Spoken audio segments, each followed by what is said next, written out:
ఈరోజు నరసింహాచారి గారికి మొత్తం విశ్వకర్మ మహిళ బంధువులందరికీ కూడా హృదయపూర్వకమైన నమస్కారాలు. అట్లానే సోదరుడు గారికి అవినాచారి గారికి, అలాగే హరి గారికి, వెంకయ్య గారికి, సలీమానకు, మహేంద్ర గారికి, మన సీమ రమేష్ గారికి, సందీప్కి, మహేంద్ర గారికి, సంపత్ గౌడ్ గారికి, భువన్ గారికి, అమ్మ అశోక్ గారికి, మా తమ్ముడు మంచోడను చేసిన సమీర్ గారికి అందరికీ హృదయపూర్వకంగా నమస్కారాలు తెలియజేస్తున్నాను. మరి మీ అందరికీ తెలుసు, రోజు నరసింహాచారి గారికి ఇప్పుడు నేను సత్కారం చేసాను. ఎందుకోసం అంటే ప్రతి ఒక్కరు కూడా ఏదో ఒక సందర్భంలో ఏదో ఒక అంశం మనల్ని తట్టి లేపుతారు. ఆ అంశం కోసం మనం పనిచేయాలని చెప్పి కంకణ బొద్దులే ముందుకు పోతున్నటువంటి సందర్భంలో ఆ అంశమే తానైపోయి కంప్లీట్గా తన జీవనాన్ని ఆ అంశంలో నిలివేసుకొని పొద్దున్న లేస్తే రాత్రి వరకు తను ఏమైనా రూపాయి సంపాదిస్తుందా లేదా అనేటటువంటి విషయాన్ని పక్కన పెట్టి కేవలం ఓం విశ్వకర్మ అనేటటువంటి యూట్యూబ్ ఛానల్ని నడుపుతూ దాని ద్వారా అనేకమైనటువంటి విశ్వకర్మల యొక్క సమస్యల పరిష్కారానికి కృషి చేస్తున్నటువంటి నరసింహాచారి గారు లాంటి వాళ్ళు అరుదుగా ఉంటారు. ఎందుకంటే గుర్తొచ్చినప్పుడు పనిచేయడం, ఎవరైనా అడిగినప్పుడు పనిచేయడం వేరు, కానీ పొద్దున్న లేస్తే ఇతరుల సమస్యలను పరిష్కరించడమే తన పనిగా చేయడం అనేది చాలా రేరుగా ఉంటారు.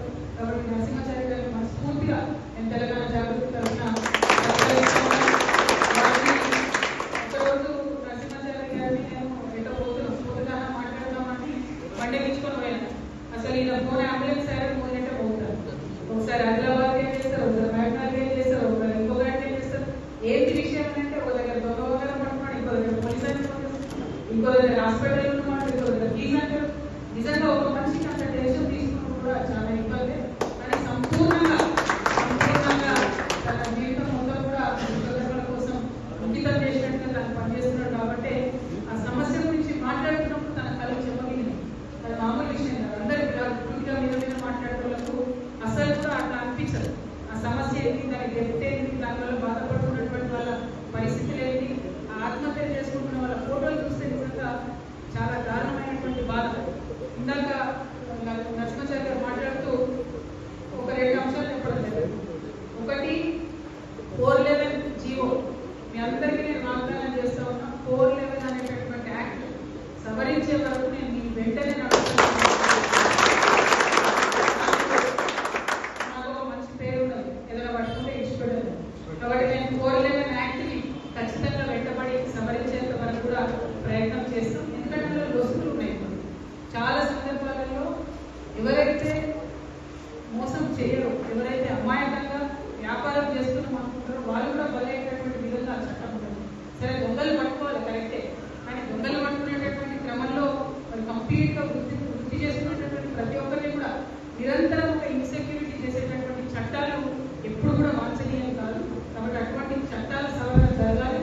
దానికోసం మీ సోదరిగా నా వరకు ప్రయత్నం చేస్తానని తెలియజేస్తున్నాను. తను మాట్లాడుతుంటే నాకు ఒక ఆలోచన వస్తాం. దేశవ్యాప్తంగా విశ్వకర్మలు ఉన్నారు, దేశవ్యాప్తంగా విశ్వకర్మలు ఉన్నారు. తను ఒక మాట అన్నాడు, మలబార్ కోడ్ వాళ్ళు 700 కోట్ల రూపాయలు ఎంఎస్ఎంఈ లోన్ తీసుకున్నారంటే ఒక్క దెబ్బకు నేను దేశవ్యాప్తంగా ఉన్నటువంటి పరిస్థితి ఏందా ఆలోచన మొదలుపెట్టాను. అంటే దేశవ్యాప్తంగా ఉన్నటువంటి పేద సాదా విశ్వకర్మలు చిన్న వ్యాపారాలు చేసుకునేటటువంటి వాళ్ళను పక్కకు పెట్టి మనం మొత్తం ఇటువంటి వాళ్ళే తీసుకుంటున్నారా లోన్ అనే విషయం కూడా మనందరం ఆలోచన చేయాలి. ఆర్టీఐ యాక్ట్ ఉంది, ఆ యాక్ట్ ద్వారా కూడా డెఫినెట్గా ఒక ఉద్యమంలాగా చేద్దాం. ఎందుకంటే మీకు రావాల్సినటువంటి మీ జీవితాలు, ఇంకెవరో జీవితాలు మీకోసం పెట్టినటువంటి ఫండ్స్ పోవడం కరెక్ట్ కాదు. మీరు చాలా చిత్తశుద్ధితో, లక్ష్యశుద్ధితో, చాలా సీరియస్గా ఇన్డెప్త్ అనాలిసిస్ చేసి మరి టేకప్ చేసిన తెలంగాణ జాగృతి తరఫున కూడా మీకు ఈ సందర్భంగా నేను మాట ఇస్తాను. ఎందుకంటే తెలంగాణ చేసుకున్నాం, అందరం బాగుండాలి, సపండ వర్ణాలు బాగుండాలి, సపండ వర్గాలు బాగుండాలని కలపడం చేసుకున్నాం తెలంగాణ. ఇటువంటి మీ టైంపాస్ ఏదో పాలిటిక్స్ కోసం తెలంగాణ తెచ్చుకోవాలి.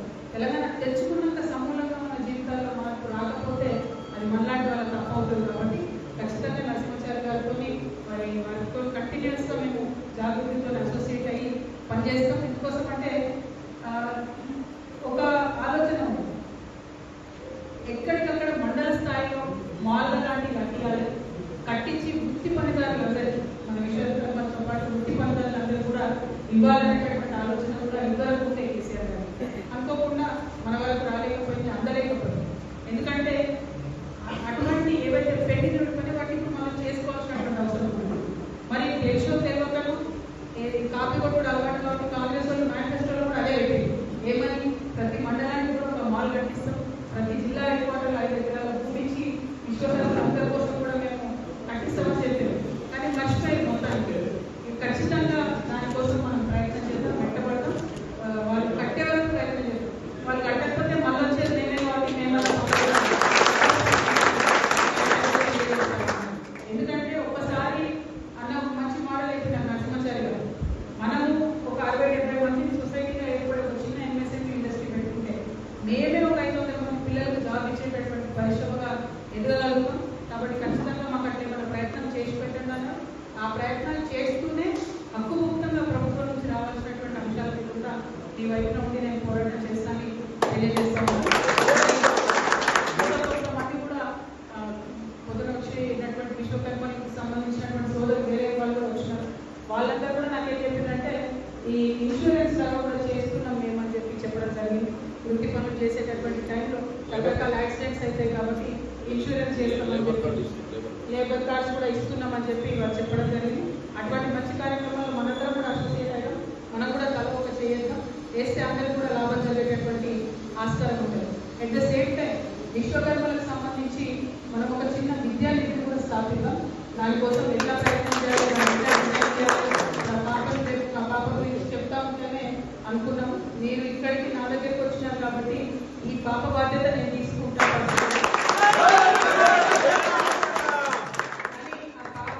మరింత మంది బాధపడకూడదు కాబట్టి ఒక శాశ్వత పరిష్కారం వచ్చే విధంగా ఒక ట్రస్ట్ లాగా, ఒక విద్యానిధి లాగా పెట్టుకొని మనం పనిచేద్దాం.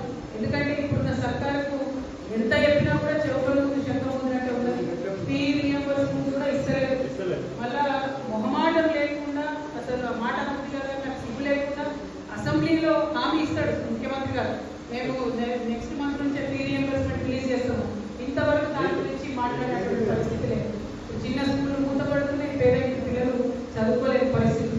కాబట్టి మన విశ్వకర్మల గారికి మాత్రం ఖచ్చితంగా ఒక విద్యానిధిని మనం స్థాపించుకున్నాం. దానికోసం నేను జాగృతి సంస్థ కూడా మీకు అందుబాటుమని ఈ సందర్భంగా తెలియజేస్తాము. ఇందాక మాట్లాడినట్టుగా నకిలీ బంగారానికి సంబంధించి ఆ వీడియో నుంచి నేను కూడా స్టన్ అయినా నిజంగా.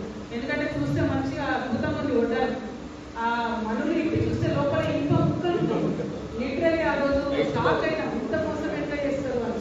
5 తులాలు 10 తులాల 20 తులాల ఎక్కువ ముక్కలు అంటే ఎవరైనా పాపం కష్టపడి జీవితాంతం కూడా పెట్టుకున్నటువంటి సొమ్ముతో ఆడపిల్లకు వడ్డాను పెట్టి పెళ్లి చేస్తే అలా 20 తులాల ఎక్కువ ముక్కలు ఉంటే వాళ్ళు ఏం చేయాలి ఈ షాప్లో?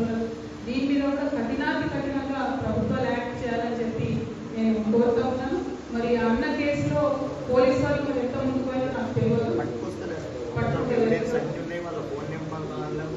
ఇవే ఇంకో ముక్కలు బయటకు చూస్తే ఇట్లుంది. నేను పర్టికులర్గా చూసిన బయట ఆ రోజు వీడియో చూసి ఎంత షాక్ అయినంటే బయట చూస్తే ఇట్లా మంచిగా ఉన్నాయి రాళ్ళు మనులు, ఇంకా చూస్తే ఇంకో ముక్కలు ఒక్కొక్కటి 5 తులాలు 20 తులాలు. ఇంత పాపము ఇంత దారుణంగా మరి వీళ్ళు బలైందంటే మామూలు విషయం కాదు. ఇట్లాంటి సీరియస్ అంశాలని నేను కూడా డీజీపీ గారికి ప్రత్యేకించి ఈ కేసు పర్టికులర్గా మాట్లాడతాను. ధైర్యం కోరుకుంటున్నాను.